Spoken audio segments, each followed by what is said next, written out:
A thoughtless 7 transcriber's note. Unusual and inconsistent spelling is as printed. Image 00 to the boys, and she were at daggers drawn. A Thoughtless 7 by Amy Le Feuvre, author of Probable Sons, Teddy's Button, Odd, Eric's Good News, A Puzzling Pair, etc., with 27 illustrations. London, The Religious Tract Society 4, Bouverie Street, and 65, St. Paul's Churchyard, ECBY. The same author, A Bit of Rough Road. Miss Lavender's Boy, and Heather's Mistress.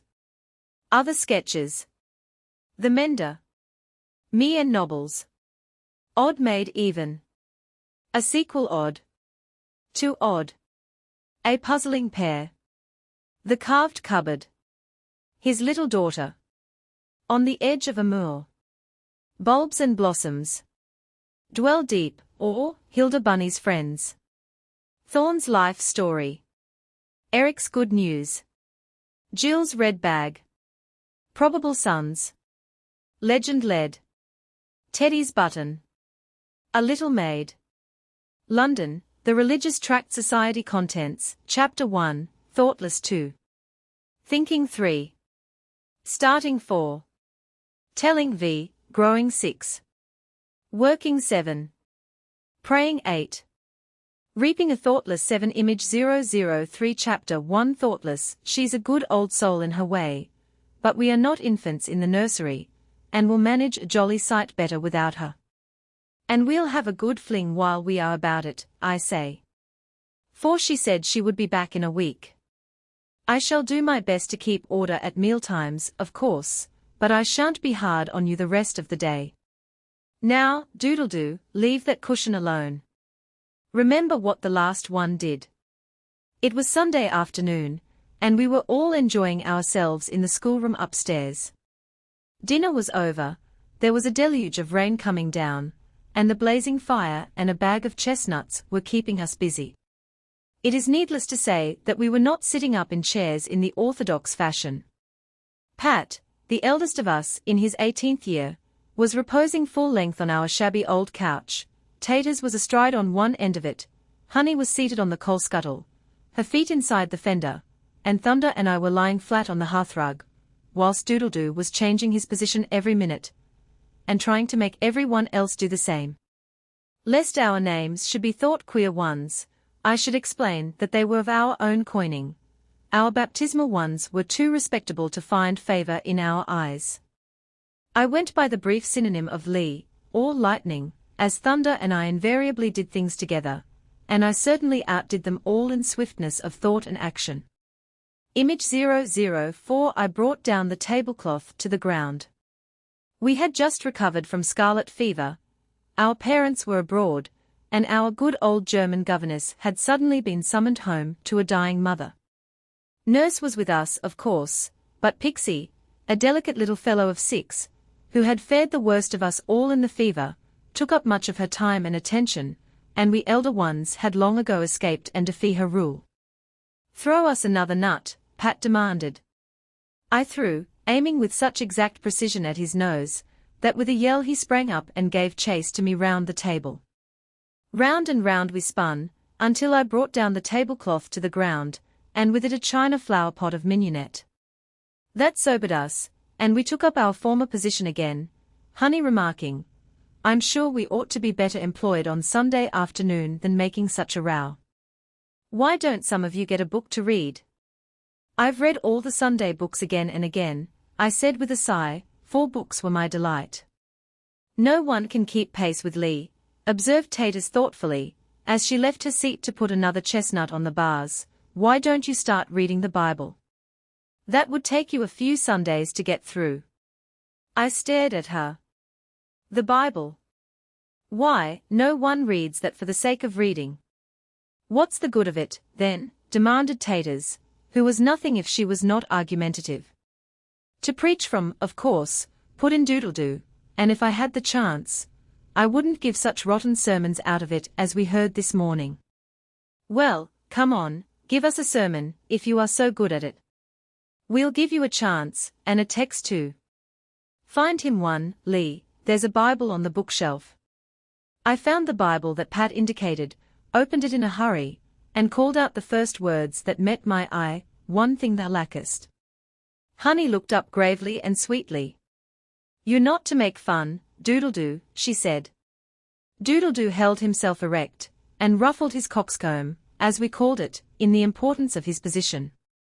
"Ahem," he began. "My sermon will be brief, but to the point. Pat, one thing thou lackest, 'tis control of thy beastly temper. Honey, one thing thou lackest, 'tis female tidiness. Taters, one thing thou lackest, 'tis the knowledge that thou art an ignoramus. Thunder, one thing thou lackest, 'tis a light and contented spirit. Lightning, one thing thou lackest, 'tis patient perseverance. And Doodle-doo, one thing thou lackest," I put in hastily, "'tis the art of keeping thy cackling voice still." Image 005. Well, young people, what is the discussion? We turned round, and found that Miss Moffat from next door had quietly opened the door, and come in amongst us. She was a little old maid whom we all loved. All through our illness she had been in and out, changing her dress most carefully each time to avoid spreading the infection. Books and fruit had been plentifully supplied, and we were not surprised to see her hands full of books and papers now. Image 006. A little Sunday reading, my dears. I thought you might be in want of some.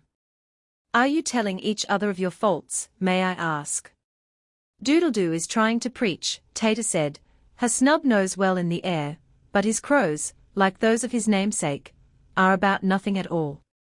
And what is the subject? One thing thou lackest, was the text I gave him, I said glibly. Don't look so shocked, Miss Moffat, we weren't making fun of it. It is a solemn verse to take up so lightly, said our friend gravely. Do you know the occasion of our Lord's saying those words? Yes. Don't preach to us, there's a good soul, and Pat threw up his long arms and stretched himself with a terrific yawn.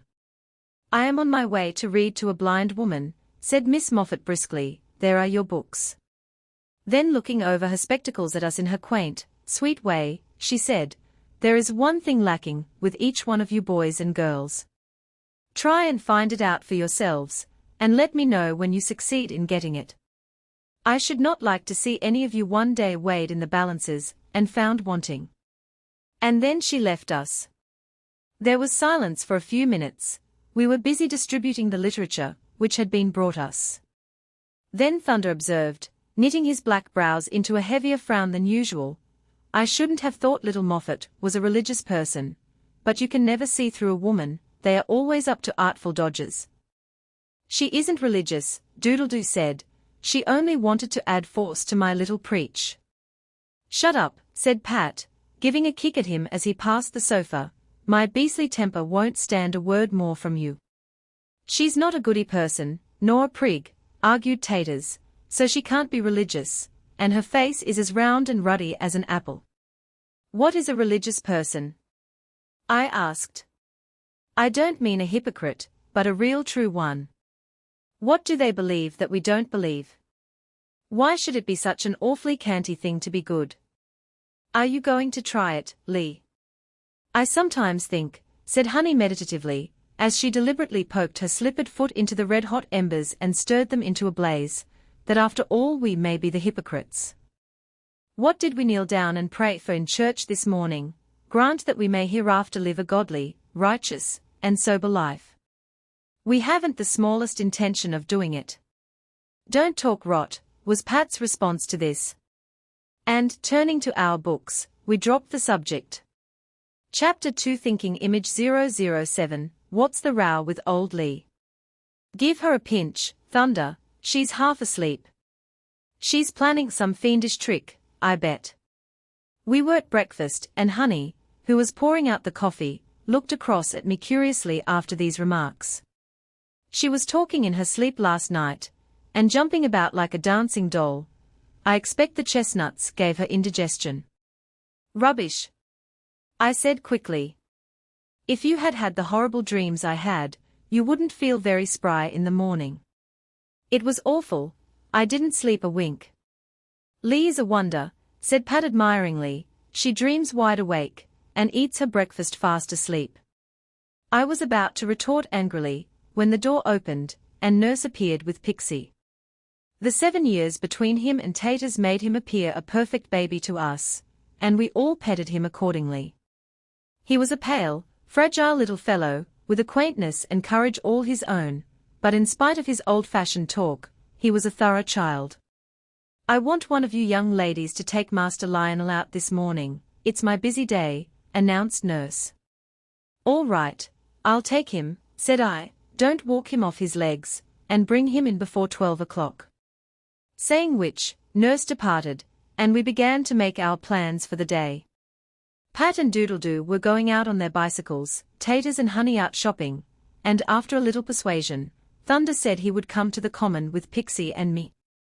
Our house was in a London suburb, but the Common stretched away to green fields and lanes, and was a favourite resort of ours. Pixie, as usual, was full of talk, and beguiled the way by his extraordinary questions and ideas. It was a bright sunny morning, and wonderfully mild for the time of year, so when we arrived at the Common, Thunder and I rested on one of the seats, whilst Pixie played about. "I wonder when Pater will write and suggest a change of air for us," grumbled Thunder. "We ought to go off to the sea or somewhere. I don't think I shall ever be the same again, as I was before that rotten fever. I'm quite fagged out now with this bit of a walk. Fancy if one of us had died," I said lugubriously, for Thunder's remarks were never cheering, and I did not feel in a mood to comfort him. "You or I might have. If we had, I wonder what we should have been doing now." Thunder's black brows scowled. "You needn't have such dismal fancies." "Well, but," I persisted, "I half think I may be going to die, for I had such awful dreams last night. I can't help feeling they were warnings." "What were they like?" "I kept feeling myself in a pair of scales, and I couldn't make myself heavy enough to keep down. I would swing up in the air. I clutched hold of the sides of the scale, and pressed down with my whole weight, but it was no good, and all the time a voice kept repeating, like the tick of a clock, weighed in the balances, and found wanting. 'One thing thou lackest.'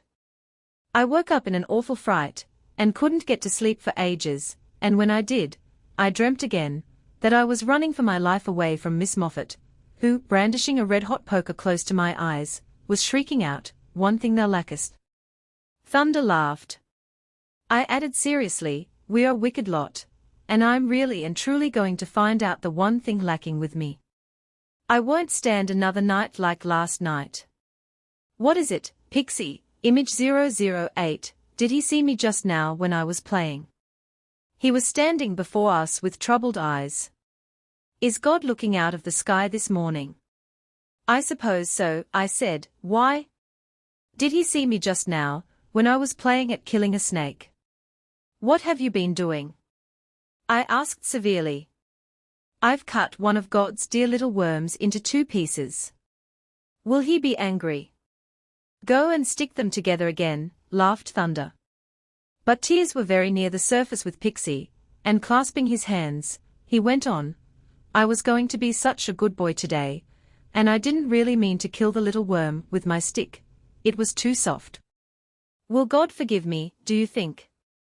"Of course he will," I said impatiently, "you didn't mean to do it." Then, with a change of tone, I said, "Will you go to heaven if you die, Pixie?" He looked at me, then nodded. Jesus loves Pixie, and Pixie wants to go to him in heaven very much sometimes. He ran away to play, and I said with a sigh, "He has got what we haven't." "I shouldn't go to heaven if I died, neither would you, old tune."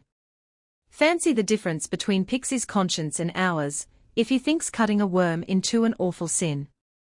Thunder remained silent for a little, then he said, "Being religious won't suit you, Lee, don't you try it.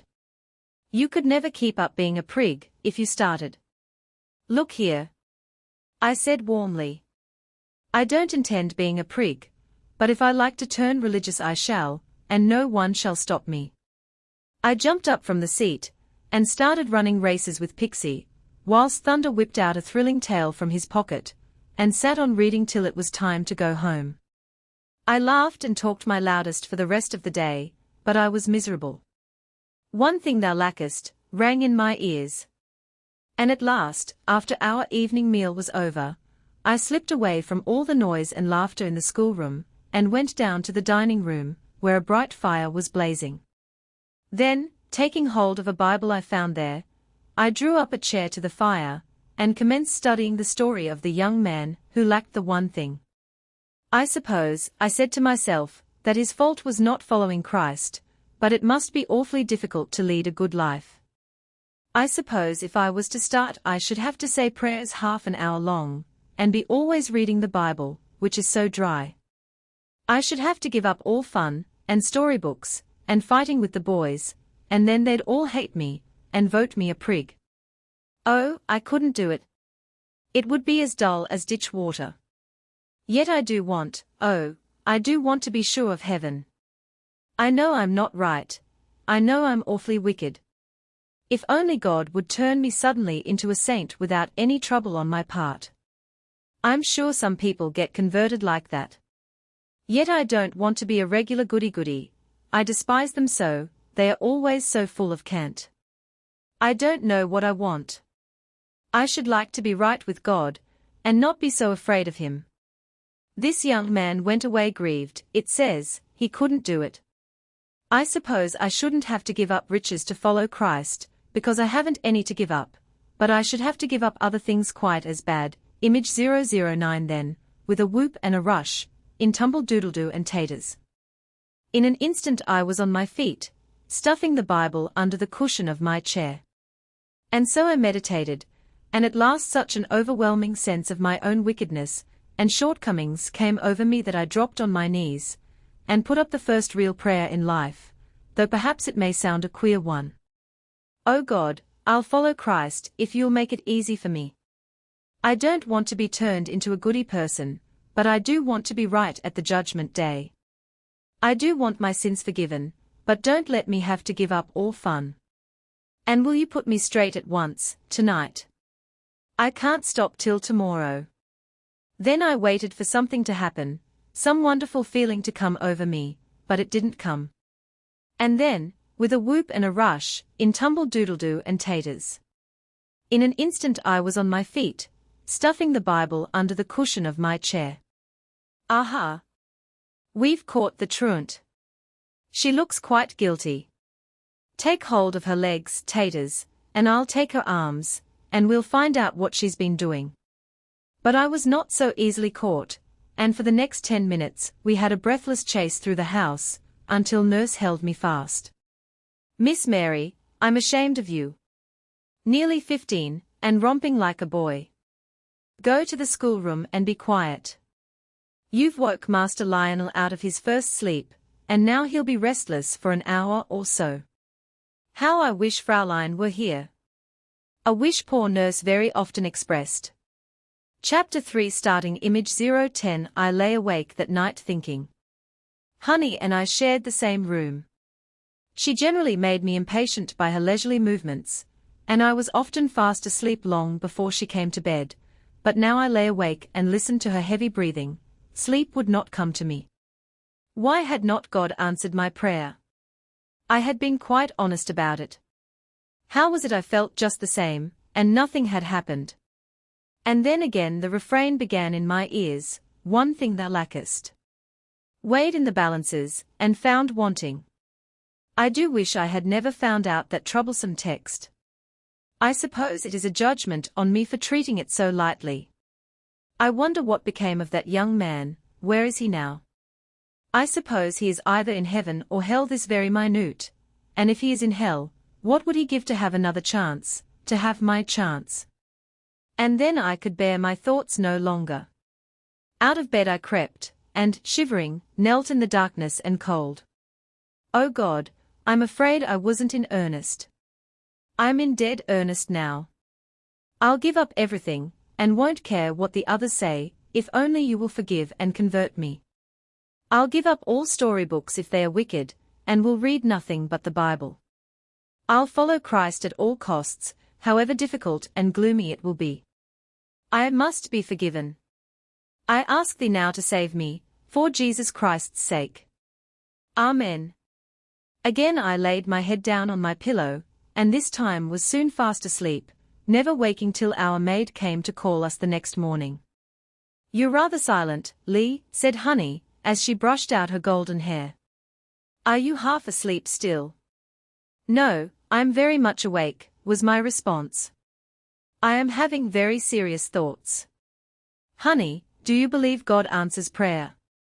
"I suppose so." "How do we know He does?" "By getting the answer, I should think. And, of course, the Bible says so."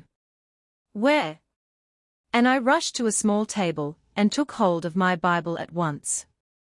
Image 011 "I don't know," said Honey, eyeing me perplexedly. "Isn't there a verse somewhere, 'Ask, and it shall be given you'?" "Yes, of course there is. The fact is, last night I asked God to, well, you know, convert me, make me a proper Christian, and I want to know if He has done it. I don't feel any different this morning. Do I look any different? Do you think He has done it?" "Lee, you aren't making fun, are you?" "Fun? I'm in downright sober earnest. I am going to follow Christ. I promised last night, so no more larks for me. I shall be reading my Bible most of the day, at least. Do you think an hour a day would be enough to begin with?" My tone was rather pitiful, for the prospect seemed dreary. But Honey did not answer, she looked quite dazed. "If I only knew for certain God had answered me, I wouldn't mind," I went on, "but of course I have promised to live as a Christian, and I must try. You may have my skates, Honey. If we do get a frost this winter, I shall never skate again. I wonder if I ought to go to church every day." "You sound as if you're going to die," observed Honey. "If I was sure it was all right with me, I should like to. I think directly people are ready for heaven they ought to go there. It is too tantalizing to be obliged to stay down here seeing other people having good times, and being out of them oneself. I don't know how I shall do it, but I'm going to have a try." Before we left our room in the morning, we always went through the form of kneeling by our bed for a minute. Today I felt it was no longer a form. Again I implored for pardon, and asked to be kept straight in the narrow path that led to life, and then we went down to breakfast. "If I were you, Lee," said Honey on the staircase, "I wouldn't say anything to the boys about your feelings, not until you are more sure of yourself." "I won't breathe a word. I never can keep anything secret long," I said dubiously, "but I'll have a try." The boys did not trouble me. They were full of an expedition they had planned, and this was for all of us to go and see a bachelor uncle of ours who lived about 12 miles away. "We'll take him by surprise," said Pat. "I'll hire a trap from the livery stables round the corner, and drive you girls, and Doodle-Doo, and Thunder can come on their bikes. We shall have to start in about an hour. He is sure to stand us a jolly lunch, and it will be no end of a spree." "And who'll pay for the trap?" asked Taters. "Oh, I'll stand that. I've been saving lately, and you girls must pay me some of it back when you get your next pocket money." It sounded delightful, but I wondered if I ought to go. However, as Nurse seemed to agree to it, only telling Pat to be sure to choose a quiet horse, I thought I could safely venture.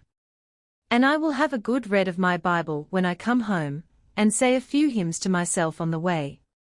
That will keep me in a religious frame of mind." With these resolves, I set off with the others, as light-hearted as any. Pat was a good driver. When Father was at home, he was constantly driving round the country with him, and now, spinning along the high road with the fresh keen air blowing full in our faces, our spirits rose, and I talked more nonsense than any of them. As we drew near the house, Honey said, "Uncle Bob has never been near us since we were first taken ill. Suppose he should be afraid of the infection?"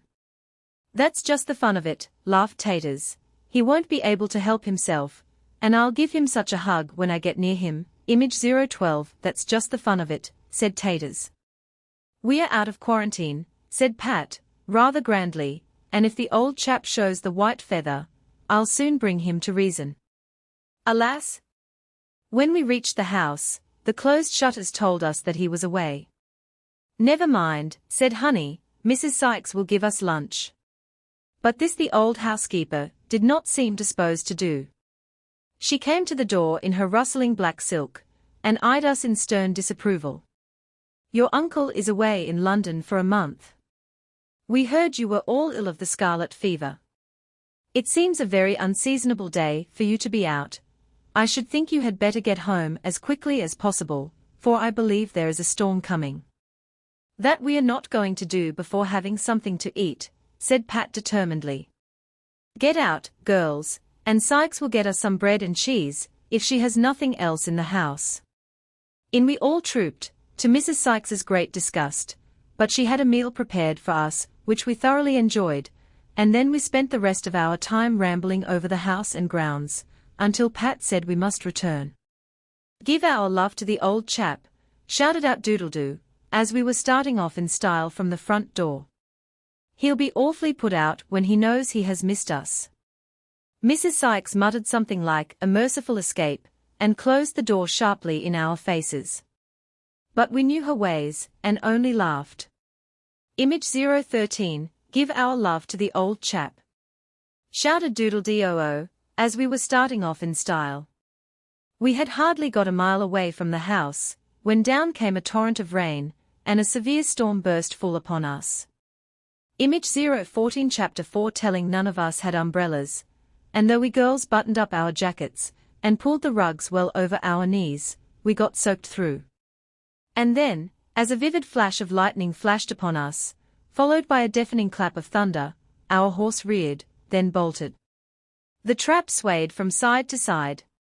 Pat muttered between clenched teeth, "Sit still, and hold your tongues." And still as death we sat, gripping hold of the back of the seat, and expecting every moment to be upset. Image 015 Our horse reared, then bolted. "Am I ready to die?" flashed through my mind, and again I sent up an agonizing cry, "Oh God, forgive, and save me." We dashed on, the hedges seemed to fly past us, but the road was a straight and even one. Gradually the horse's pace slackened, and at last, with a tremendous effort, Pat was able to pull up. Then we looked at each other. Honey was as white as a sheet, Pat was wiping the perspiration from his brow, and Taters was the only one who laughed, but her laugh was an hysterical one. "A near shave for us," was Pat's comment. And not another word did he say till we reached home, for we were all considerably sobered by our adventure. I crept away to my room as soon as I could, and thanked God on my knees for having preserved us. I felt, if he had heard and answered one prayer, he would another, and I went to bed that night a little comforted. The next morning I ran in next door to ask Miss Moffat for a book she had promised to lend Honey. I found her writing letters in her snug little sitting room, but she turned round at once and made me sit down by the fire and have a chat with her. Somehow or other I soon found myself telling her all that was in my heart. She had a way of getting everything out of us, and I could never be reticent with her. And do you think you have now got the one thing lacking, my dear? I don't know. What do you say was the one thing lacking with that young man, Miss Moffat? He lacked union with Christ, Miss Moffat said softly. He could not make up his mind to link his life onto our Lord's, and believe me, Mary, you will never be able to live a happy Christian life unless you get in touch with your Savior. I don't think a Christian life can be a happy one, I said gloomily. It is life with all the enjoyment taken out of it. But I've promised to live it, and I can't go back from it. Miss Moffat looked at me with something like tears in her eyes. "Oh, child, what a wrong start you are making. You say you have asked God to forgive you and save you. How can he do it, when he has said no sinner shall come into his presence? I suppose, said I thoughtfully, he will do it because Christ died for sinners, Christ died for me." As I said the words a strange sense of peace crept into my heart. "Yes," Miss Moffat went on, "you have the right foundation. But if you have just been received into the fold, and have obtained forgiveness of sins, and the gift of eternal life, if you have been made an heir of glory, whom must you thank for it?" "The Lord Jesus Christ," I said slowly. And doesn't your heart glow with the thought of all his love for you? Have you no word of thanks to him? You talk as if you are to live a Christ-like life without Christ. The thing is impossible. Open your empty little heart to him, and he will come in and flood your life with joy and gladness. A Christian life a gloomy one. Oh, how little, how very little, you know. Get linked onto Christ, my dear, get to know him as your personal friend, and you will find you love him better every day you live, and you'll get to understand a little of his mighty love for you. Miss Moffat spoke enthusiastically. I could only stare at her, for her words then were above and beyond my comprehension. Then I sighed, though a spark of hope sprang up in my breast. Do you think God has answered my prayer? I asked. Miss Moffat turned over the leaves of her well-worn Bible. If we confess our sins, he is faithful and just to forgive us our sins.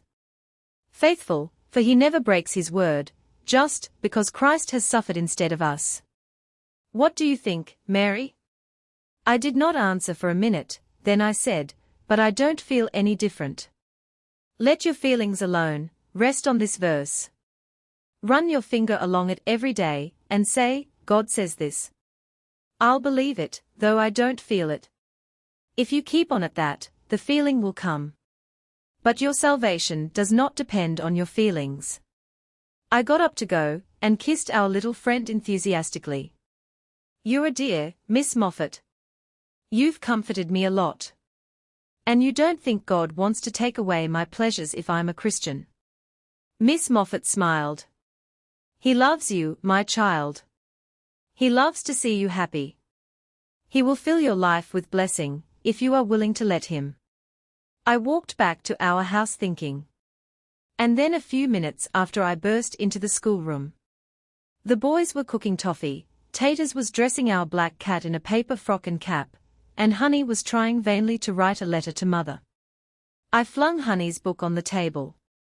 I've something to tell you all, I said.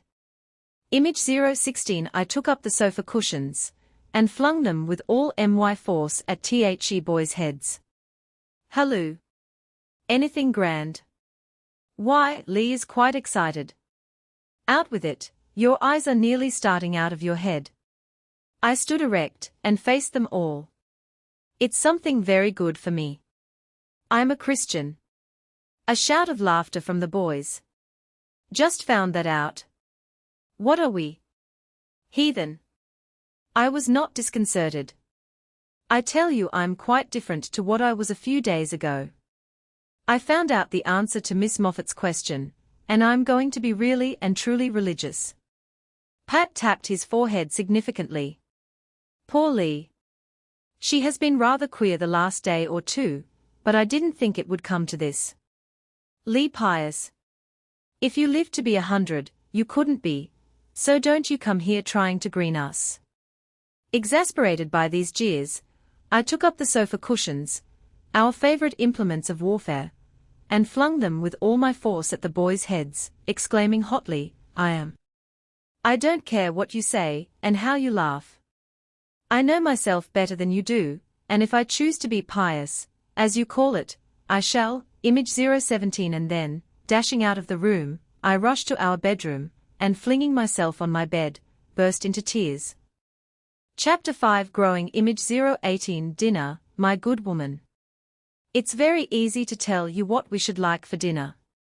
A good seaside one, of course. We'll begin with scalloped oysters, some broiled mackerel, and boiled cod, with shrimp sauce, lobster salad, some starfish jelly, and limpet tart, and crab cream to follow, and seaweed sandwiches, and saltwater ices to finish up with. Our landlady's face was a picture, as these volleys were fired at her, and Fraulein turned upon us with a sharp rebuke. Go down to the beach, and let me not see you till dinner. You are an overwhelming torrent when it is business that I wish to talk. It was a fortnight later.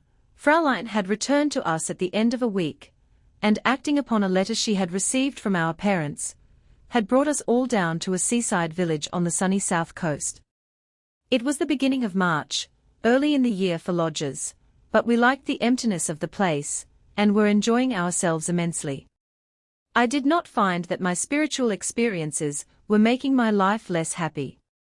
Of course the boys teased me unmercifully. Every morning they would ask, still piously, "Isn't the fit over?" But as they always would tease about something, I did not mind, and found that I could laugh and joke with them the same as usual. Miss Moffat helped me a great deal, and I was beginning to like reading my Bible. Not that I could yet spend a long time over it without becoming weary, but Miss Moffat told me I must not expect to walk before I could crawl, and she advised me to read a short portion at a time, thinking over it, and praying to be taught.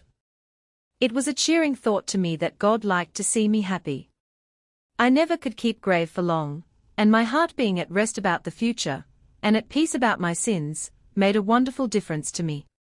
This morning, when we had scattered on the beach, and Thunder and I had taken refuge under a breakwater for a few minutes' rest, he turned to me and said, "I don't believe you're the genuine article, Lee.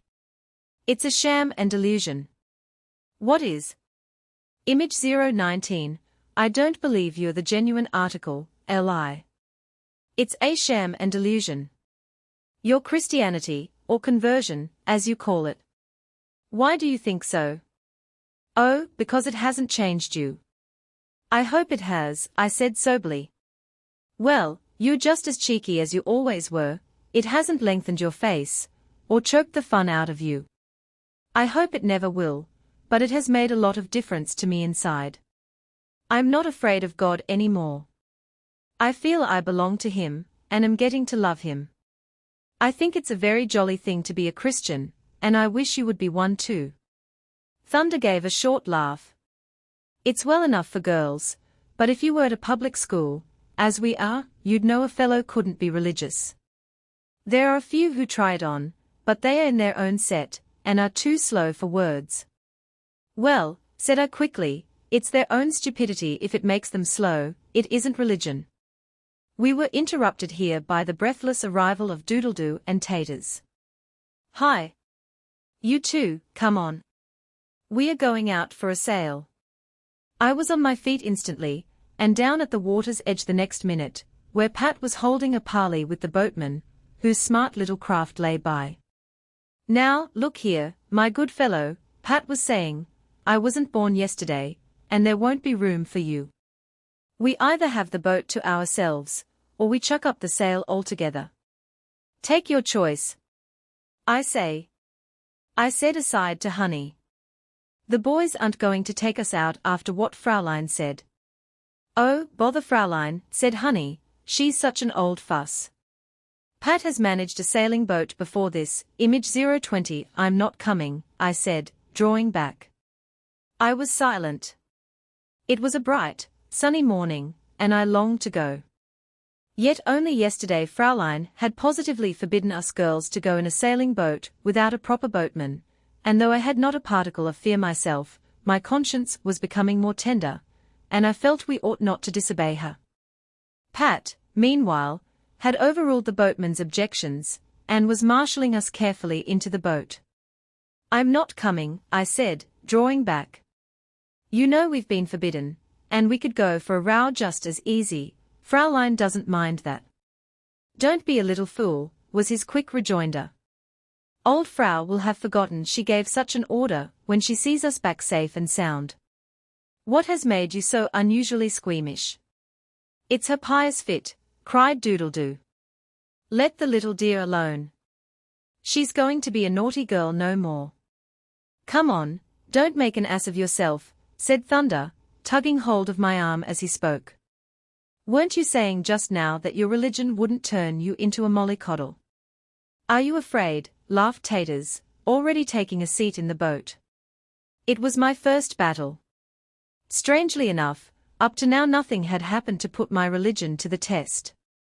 "I'm not afraid," I said slowly, looking wistfully at the boat, "but you're right, my religion won't let me go. I must be left behind." It seemed rather hard lines to me, but they were all so excited about getting off that they did not waste time in persuasion. Image 021 IN playing with Pixie. I forgot my trouble. Pat called out, "Go back to old Frau, and tell her of the wickedness of her pupils. In Sunday school books we should all be drowned as a punishment. You and she had better watch on the beach for our bodies to be washed ashore. I watched them go with tears in my eyes. Oh, it was hard sometimes to be good. Why were forbidden things so nice? And then Pixie came running up to me, and in playing with him I forgot my trouble. We built sand castles, and destroyed them, and then, tired out, I sat down on the shingle, and Pixie threw himself upon me. Tell me a story, Lee, about one of those little ships that go away right into the sky. Pixie would like to go out in a ship with a big knife, and cut away all those dull old clouds that hide the blue sky. It was nearly dinner time, when the sailing boat returned. All were in high spirits, laughing at me for having missed such fun. But when we got back to our lodgings, Fraulein was very angry, and kept Honey and Taters indoors for the rest of the afternoon. Oh, we are a bad lot, said Pat, listening to Fraulein's scolding with the greatest equanimity. But you're going to have one saint amongst your pupils now, who will comfort and cheer your heart. Old Lee's wicked days are over. Don't you see the difference in her face? A kind of what a good girl am I smirk in the corner of her mouth, or what a wicked set I live amongst twist one side of her nose, and oh how frivolous is earth roll in the whites of her eyes. I got up and inspected myself in the mirror over the fireplace. I wish I could see a change, I said. It's the one thing that doesn't look religious about me, but Miss Moffat's face isn't a religious one, that's my comfort. Chapter 6 Working Image 022 I had some ups and downs after this, but I was quickly corrected if I made a slip. The others seemed to keep a lynx-eyed watch on every word and movement, and if it had not been for Miss Moffat's letter, I really think I should have got thoroughly disheartened. She said in it, "Don't think you won't tumble, my dear, young feet are very uncertain. But when you've fallen, let the Lord pick you up again, He won't lose patience with you." Some days were records of failure on failure, but I was beginning to find prayer a great comfort, and to my great delight, I was feeling a warm love filling my heart for the one who had done, and was doing, so much for me. "It's a great comfort, honey," I said one morning, as we were dressing in our bedroom, "that fresh days keep coming. How dreadful if we had one long eternal day with no break." "Why?" she asked. "Because it gives one a fresh start. Now, yesterday, you know how I went on. I lost my temper with Taters, was rude to Fraulein, and ended by being sent off to bed an hour earlier for having that row with Pat, and smashing our landlady's hideous lamp in the hall. Well, today I'm starting again, quite fresh and jolly." "You're an awfully queer Christian," said Honey. "I don't believe you're a proper one." "So you always say, but I can't be perfect all at once, Miss Moffat says I can't. Do you think I am getting on a little bit?" I added this rather pleadingly, and Honey responded warmly, "You're a brick." "The boys say so, though they do tease you so. Pat said yesterday, he would never have given you credit for so much pluck and perseverance. I'm sure you're as happy as any of us, and not a bit priggish, so far." "Then," said I, a little shyly, "I wish you'd try it too, Honey. I've been reading in my Bible today about the disciples following Jesus, and the one who went to the other and said, 'Come and see.' I wish you would come and see, Honey." Image 023 Honey was fastening her collar. Honey didn't answer. She was fastening her collar, which didn't seem to meet without a great deal of tugging, and her face grew red. "I'll wait and see how you go on first," she said. "I've thought a lot lately, and if you can be religious, I don't see why I couldn't, but I shan't do anything yet." I felt very pleased at this, and from that time asked God in my prayers to make Honey decide to serve Him. She was always much more gentle and thoughtful than I was, and I often told her she would find it much easier than I did. The time at the seaside went much quicker than it did at home. We were out nearly all day long, and we explored the country for miles round. Fraulein was the only one who felt dull.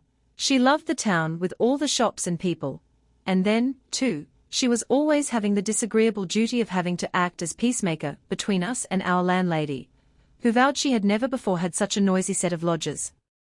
The boys and she were at daggers drawn, and I really think she would have liked to turn us out, if it had not been the empty time of year. On Sunday morning we heard a sermon that made a great impression on me. We went to a little country church, and I liked the simple old-fashioned service there. The text we had was, "As every man hath received the gift, even so minister the same one to another, as good stewards of the manifold grace of God." The vicar said a lot about Christians being so lazy and careless as they were, and not working for God, and he showed us that God would have no idle stewards on his property. It made me feel very ashamed of myself, when I remembered that for nearly 4 weeks I had known about and received this gift from God, and yet I had never tried to pass the good news on to anyone. And when I came home I determined that I would try harder than ever to get Honey to join me, and after I had got her, I would try for thunder.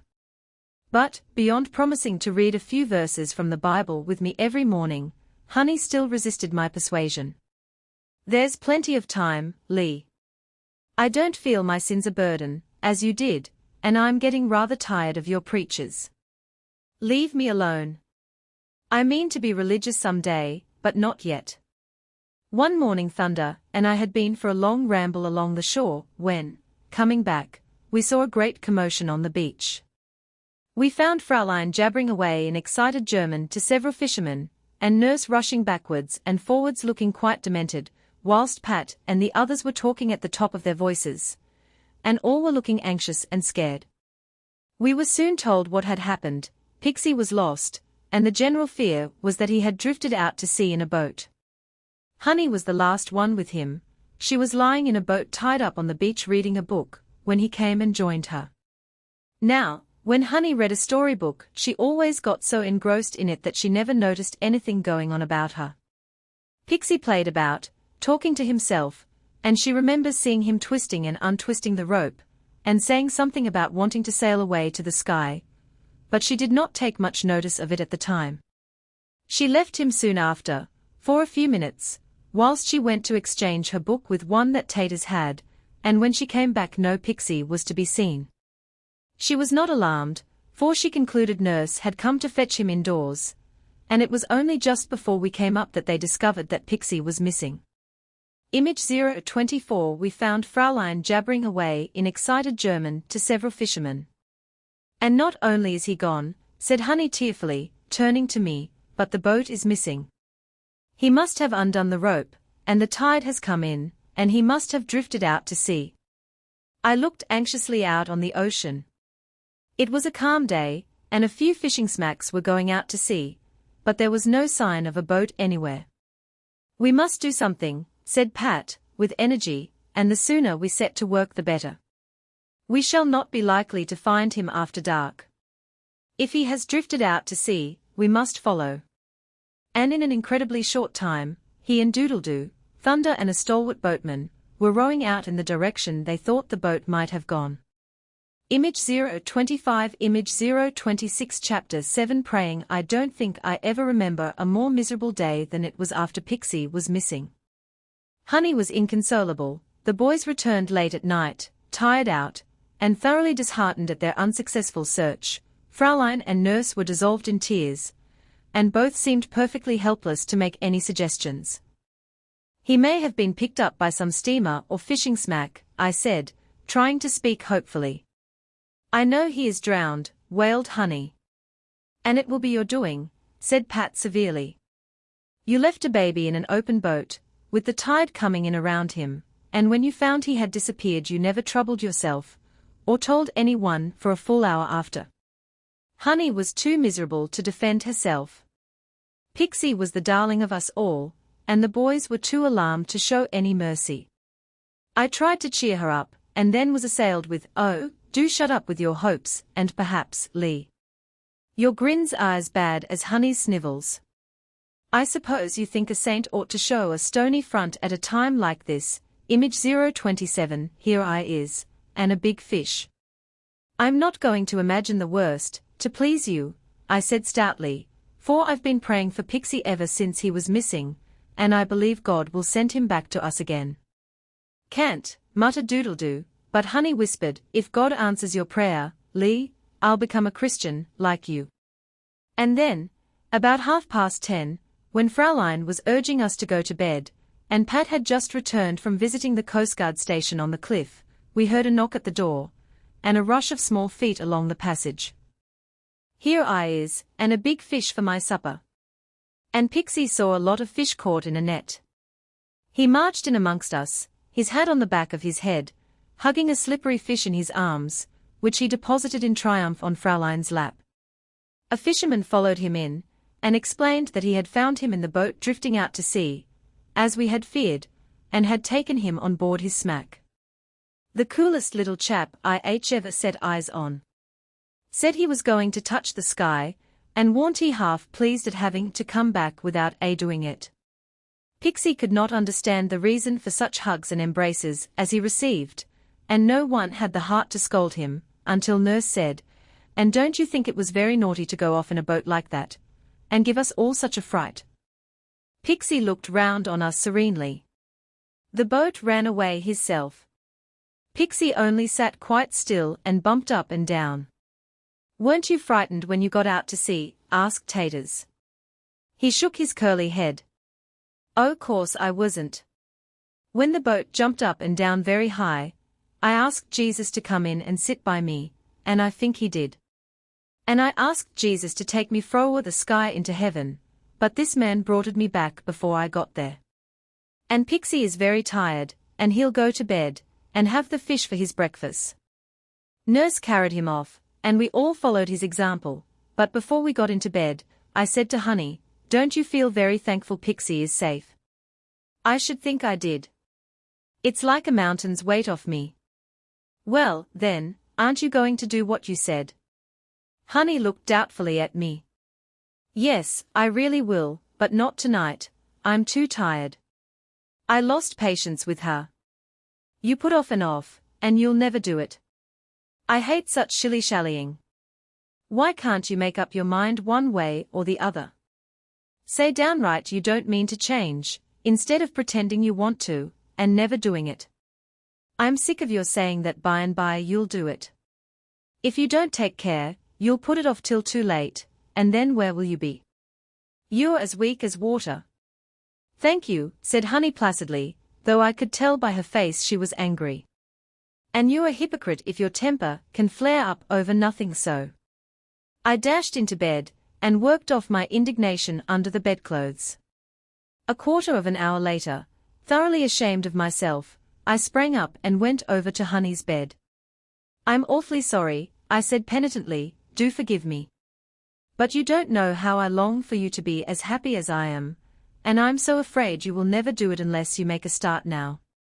God has been so good in preserving Pixie's life." Honey was not demonstrative, none of us were, but she gave my arm a squeeze. "All right, Lee. I don't really think you a hypocrite, but don't give me up yet.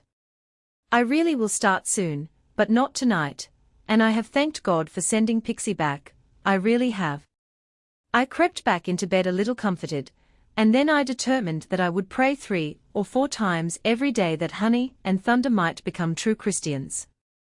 If God can answer one prayer, he will another, I argued, and I expect he would much rather have them Christians than save Pixie from drowning, for I should think he would be glad to have such a darling in heaven. And so I prayed, and waited, and wondered why God did not answer my prayer sooner, for both Honey and Thunder seemed, in my eyes, to be as far off as ever. "A letter from your mother," said Fraulein one morning. "And we home shall go at once. The workmen have papered and washed the house, and your father and mother are also returning quickly." I seized hold of Doodledoo, and spun him round and round the table in delight. "Hooray! We've been here long enough. When shall we go?" "Today. I'll tell old Skim Milk, and see her face when she hears the news." And Doodledoo rushed from the room to break the tidings to our landlady, whom we had nicknamed Skim Milk, from the poverty of that article when brought to our table. Image 028, the house of the fattest old fury that ever lived on the best titbits of her lodgers. He returned chuckling. "What did she say?" we demanded. She tossed up the tip of her nose. A blessed thing for me, afore my carpets get wore to rags, and my paint scratched off, and my house gets the name in the terrace of containin' the vulgarest, noisiest, impertinentest set of children, big enough to know better. And what did you say? I was very solemn. Do you know what name your house has got? The house of the fattest old fury that ever lived on the best titbits of her lodgers, and pried into their pockets and drawers for odd halfpence. Then she looked round for a broomstick, and I walked off. Chapter 8. Reaping. We were glad to get home. I think we were getting tired of our long holidays, and were not sorry when the day was fixed for the boys to go back to school after the Easter holidays. And we all enjoyed having father and mother back again.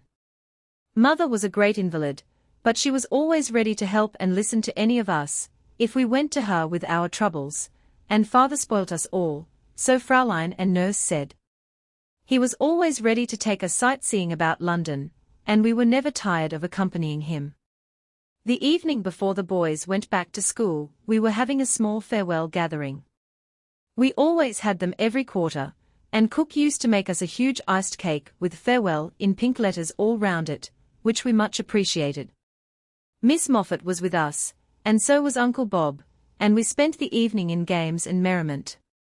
It was during some dumb charades, with which we were winding up, that Thunder and I were alone for a few minutes. I had been longing to say something to him before he went back to school, and now this seemed the opportunity. You'll write to me, won't you, Toon? Don't I always? And, Toon, will you try what I have tried? Thunder looked at me for a moment without speaking, then he said gruffly, I have. Oh, when? How splendid. A week or two ago. And have you really started? Oh, Thunder, you might have told me. I meant to, but you know how hard it is to talk. I've been watching you, and I felt I was all wrong. I think I'm on the right track now, only it's the life at school I dread. You might, you know, pray for me, Lee, when I'm gone. No more would he say, and I was so overcome that tears crowded to my eyes. It seemed too good to be true, and yet it was only the answer to my prayers. I knew Thunder was too thoughtful and thorough to be anything but real. He always had held on doggedly to anything that he had taken up, and as Miss Moffat would say, he would have unseen power to help him along, so I had not much fear for his future. Image 029, when?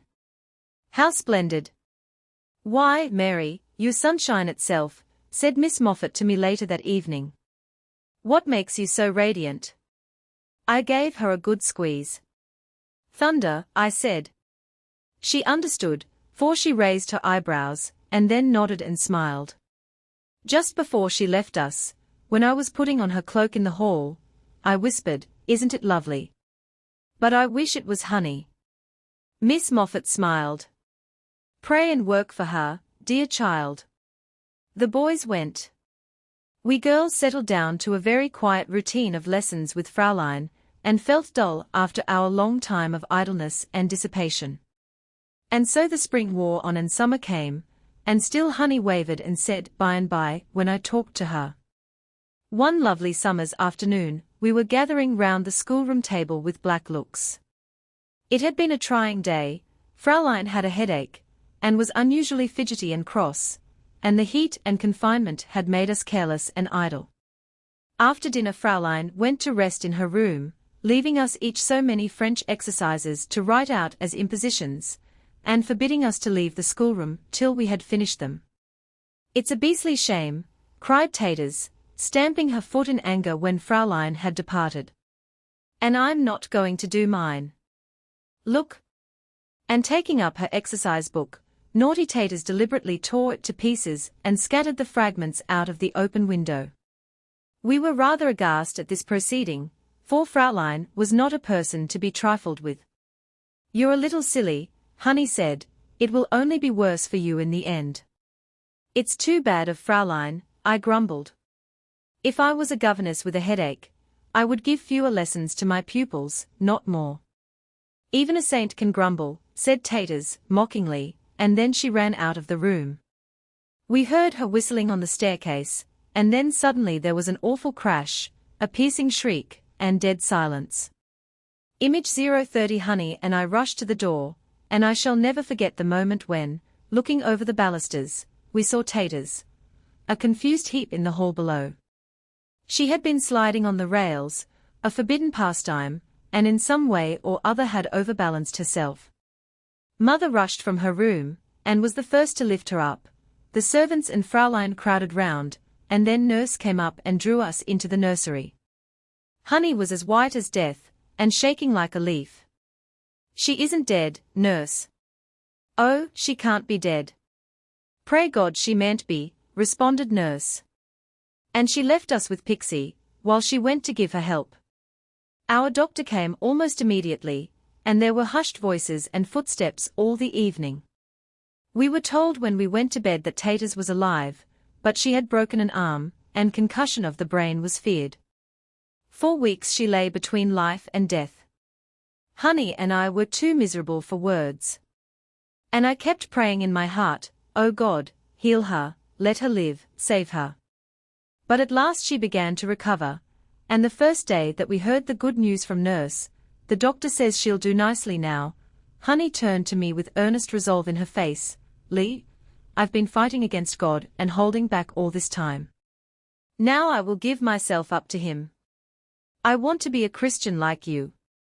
I have been miserable about myself ever since you altered so. Tell me what to do." I tried to tell her, but somehow it was not very easy until I got hold of my Bible, and then that made it clear. I made her look at "Him that cometh to me I will in no wise cast out." And then she said, "That will do, Lee," and left the room. I did not go near her, but put up a tiny prayer to God that He would take her as I felt He had taken me, and again I thanked Him for answered prayer. It was some days before Honey felt sure of herself, but at last she seemed to get the peace of mind she was wanting. "It is so good of God to have been so patient with me," she said. "I believe if Taters had not been nearly killed, I should never have made up my mind, but I never felt before how quickly we could die. Oh, Lee, suppose Taters had been killed on the spot." I shuddered. "God has saved her," I said, "and now we must pray for her. I should like her to start too. Wouldn't it be splendid if we 3 were all of the same mind before the boys came back from their holidays?" Taters was much impressed during her illness, but she disappointed us when she was well again, for she seemed more thoughtless than ever. Miss Moffat comforted me when I talked it over with her, by saying, "God has been good in letting you reap 2 of your family, my child. Go on praying and working, and remember, with you young people, that the life tells more than the words." And I suppose it teaches us to be patient and persevering in prayer. Miss Moffat nodded and smiled. "Let us not be weary in well-doing, for in due season we shall reap, if we faint not." The End, printed by Hazel, Watson, and Viney, L.D., London and Aylesbury. ******* End of the Project Gutenberg ebook. A Thoughtless 7 ****** updated editions will replace the previous one, the old editions will be renamed. Creating the works from print editions not protected by U.S. copyright law means that no one owns a United States copyright in these works. So the Foundation, and you, can copy and distribute it in the United States without permission, and without paying copyright royalties. Special rules, set forth in the general terms of use part of this license, apply to copying and distributing Project Gutenberg electronic works, to protect the Project Gutenberg concept and trademark. Project Gutenberg is a registered trademark, and may not be used if you charge for an ebook, except by following the terms of the trademark license, including paying royalties for use of the Project Gutenberg trademark. If you do not charge anything for copies of this ebook, complying with the trademark license is very easy. You may use this ebook for nearly any purpose, such as creation of derivative works, reports, performances, and research. Project Gutenberg ebooks may be modified and printed and given away. You may do practically anything in the United States with ebooks not protected by U.S. copyright law.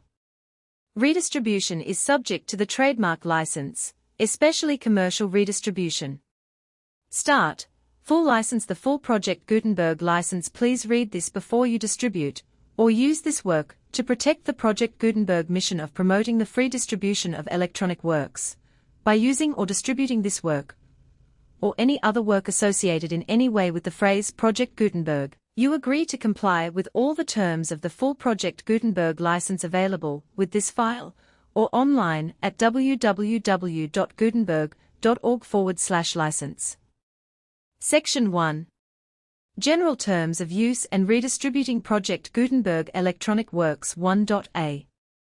By reading or using any part of this Project Gutenberg electronic work, you indicate that you have read, understand, agree to and accept all the terms of this license and intellectual property, trademark or copyright agreement. If you do not agree to abide by all the terms of this agreement, you must cease using and return or destroy all copies of Project Gutenberg electronic works in your possession. If you paid a fee for obtaining a copy of or access to a Project Gutenberg electronic work, and you do not agree to be bound by the terms of this agreement, you may obtain a refund from the person or entity to whom you paid the fee as set forth in paragraph 1.e.8. 1.b. Project Gutenberg is a registered trademark. It may only be used on or associated in any way with an electronic work by people who agree to be bound by the terms of this agreement. There are a few things that you can do with most Project Gutenberg electronic works even without complying with the full terms of this agreement. See paragraph 1.c below. There are a lot of things you can do with Project Gutenberg electronic works if you follow the terms of this agreement and help preserve free future access to Project Gutenberg electronic works. See paragraph 1.e below. 1.c. The Project Gutenberg Literary Archive Foundation, the Foundation, or PGLAF, owns a compilation copyright in the collection of Project Gutenberg electronic works.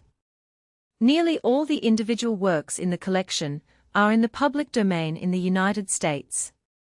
If an individual work is unprotected by copyright law in the United States and you are located in the United States, we do not claim a right to prevent you from copying, distributing, performing, displaying or creating derivative works based on the work as long as all references to Project Gutenberg are removed. Of course, we hope that you will support the Project Gutenberg mission of promoting free access to electronic works by freely sharing Project Gutenberg works in compliance with the terms of this agreement for keeping the Project Gutenberg name associated with the work.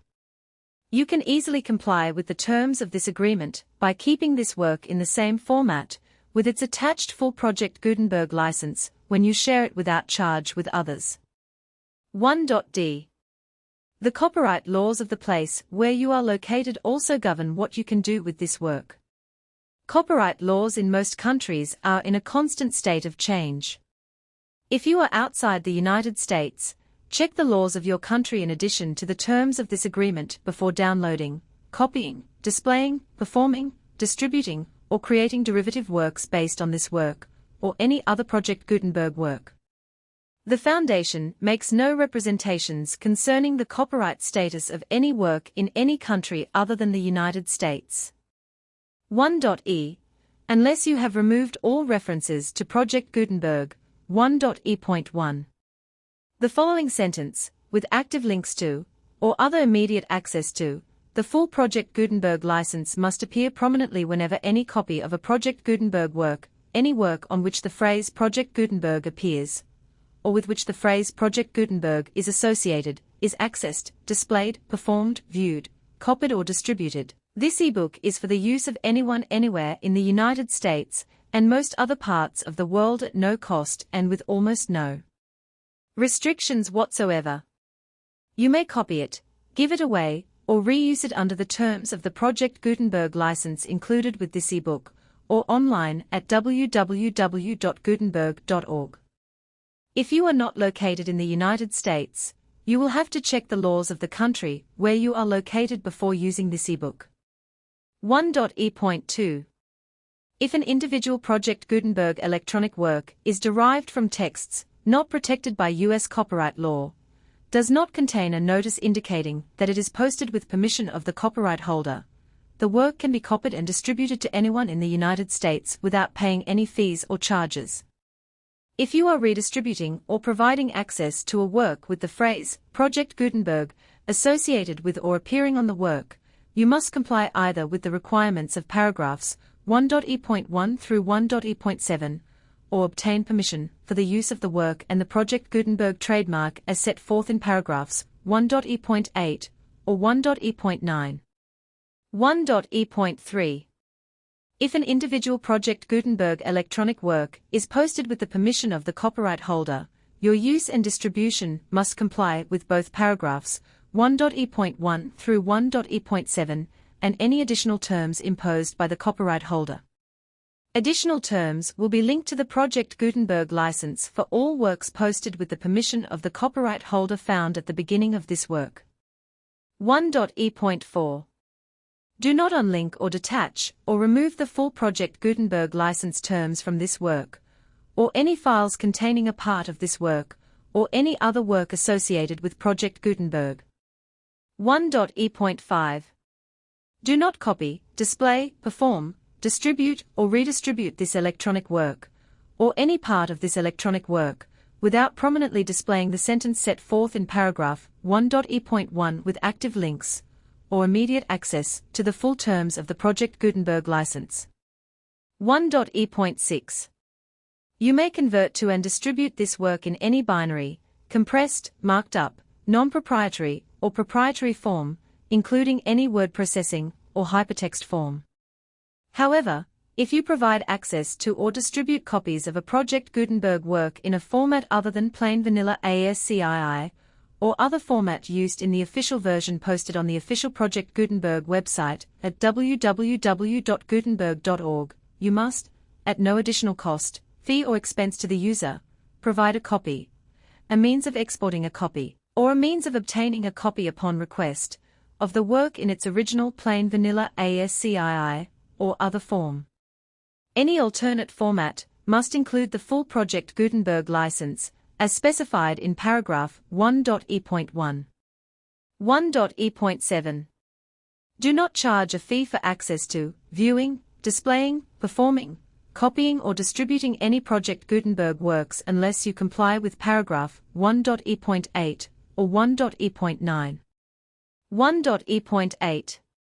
You may charge a reasonable fee for copies of or providing access to or distributing Project Gutenberg electronic works provided that you pay a royalty fee of 20% of the gross profits you derive from the use of Project Gutenberg works calculated using the method you already use to calculate your applicable taxes.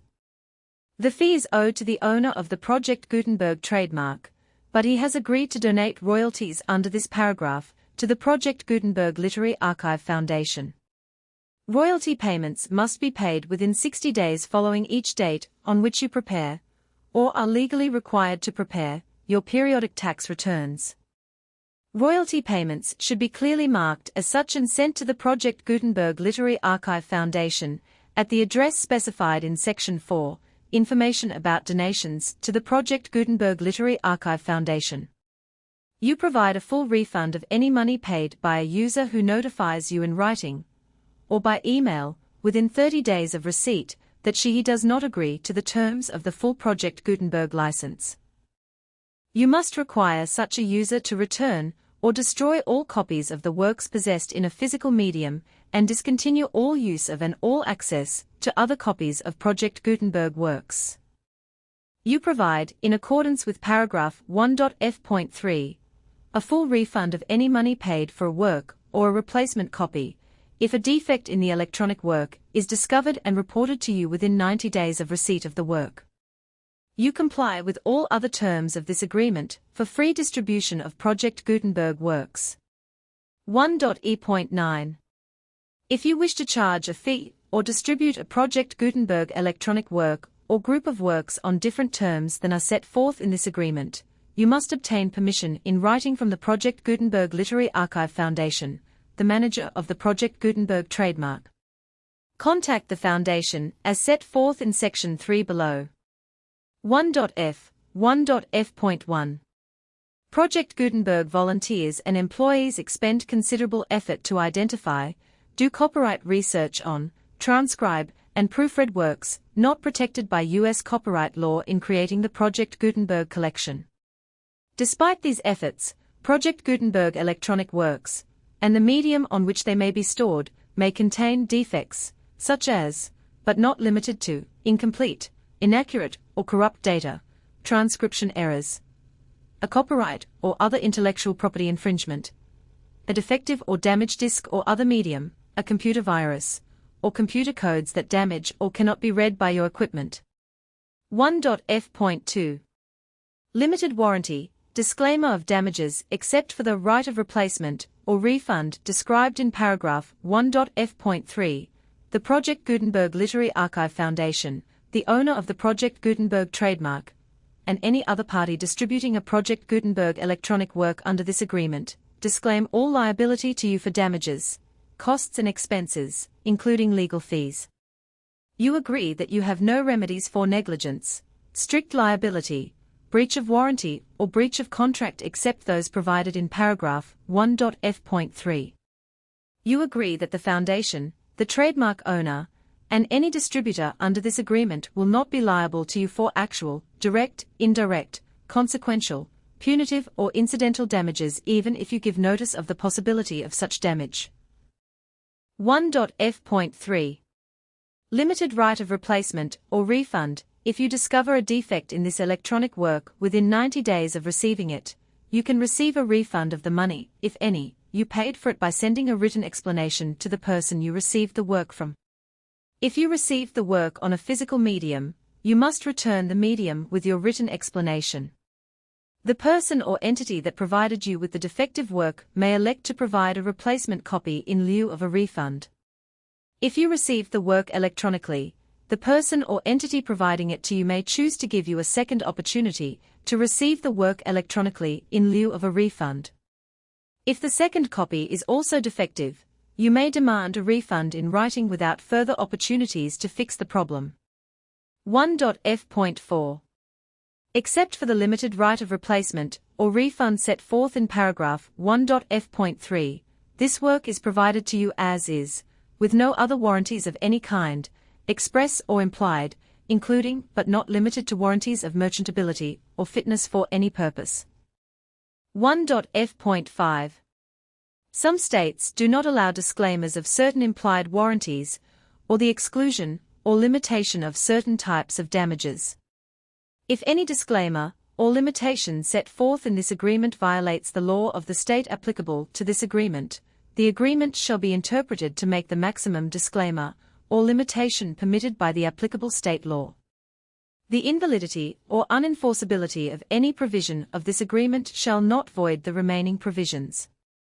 1.f.6 Indemnity. You agree to indemnify and hold the Foundation, the trademark owner, any agent or employee of the Foundation, anyone providing copies of Project Gutenberg electronic works in accordance with this agreement, and any volunteers associated with the production, promotion and distribution of Project Gutenberg electronic works, harmless from all liability, costs and expenses, including legal fees, that arise directly or indirectly from any of the following which you do or cause to occur.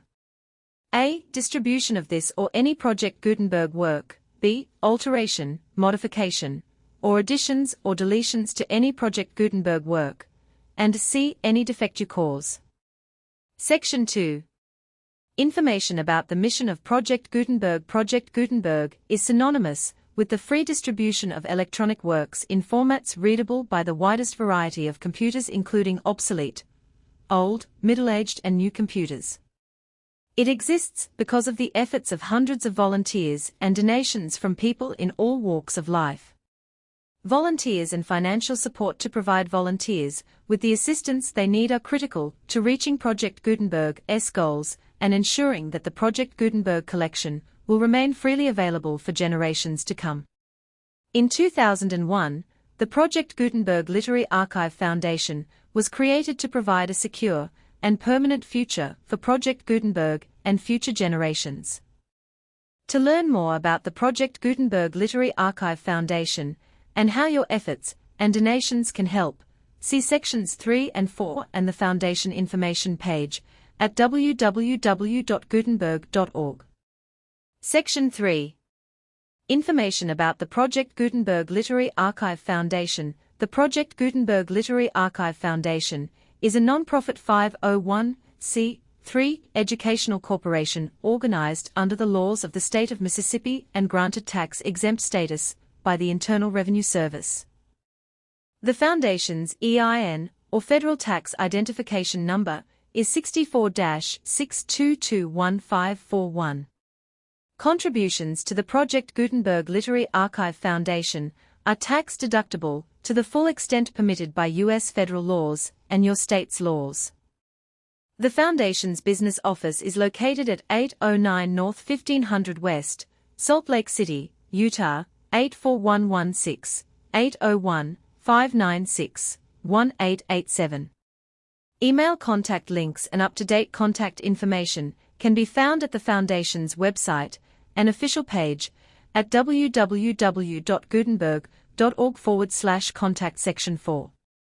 Information about donations to the Project Gutenberg Literary Archive Foundation. Project Gutenberg depends upon and cannot survive without widespread public support and donations to carry out its mission of increasing the number of public domain and licensed works that can be freely distributed in machine-readable form accessible by the widest array of equipment, including outdated equipment. Many small donations, $1 to $5,000, are particularly important to maintaining tax-exempt status with the IRS. The Foundation is committed to complying with the laws regulating charities and charitable donations in all 50 states of the United States. Compliance requirements are not uniform, and it takes a considerable effort, much paperwork, and many fees to meet and keep up with these requirements. We do not solicit donations in locations where we have not received written confirmation of compliance. To send donations or determine the status of compliance for any particular state, visit www.gutenberg.org/donate. While we cannot and do not solicit contributions from states where we have not met the solicitation requirements, we know of no prohibition against accepting unsolicited donations from donors in such states who approach us with offers to donate. International donations are gratefully accepted, but we cannot make any statements concerning tax treatment of donations received from outside the United States. U.S. laws alone swamp our small staff. Please check the Project Gutenberg web pages for current donation methods and addresses. Donations are accepted in a number of other ways, including checks, online payments, and credit card donations. To donate, please visit www.gutenberg.org/donate. Section 5. General information about Project Gutenberg Electronic Works. Professor Michael S. Hart was the originator of the Project Gutenberg concept of a library of electronic works that could be freely shared with anyone. For 40 years, he produced and distributed Project Gutenberg ebooks with only a loose network of volunteer support. Project Gutenberg ebooks are often created from several printed editions, all of which are confirmed as not protected by copyright in the U.S. unless a copyright notice is included. Thus, we do not necessarily keep ebooks in compliance with any particular paper edition. Most people start at our website, which has the main PG search facility, www.gutenberg.org. This website includes information about Project Gutenberg, including how to make donations to the Project Gutenberg Literary Archive Foundation, how to help produce our new ebooks, and how to subscribe to our email newsletter to hear about new ebooks.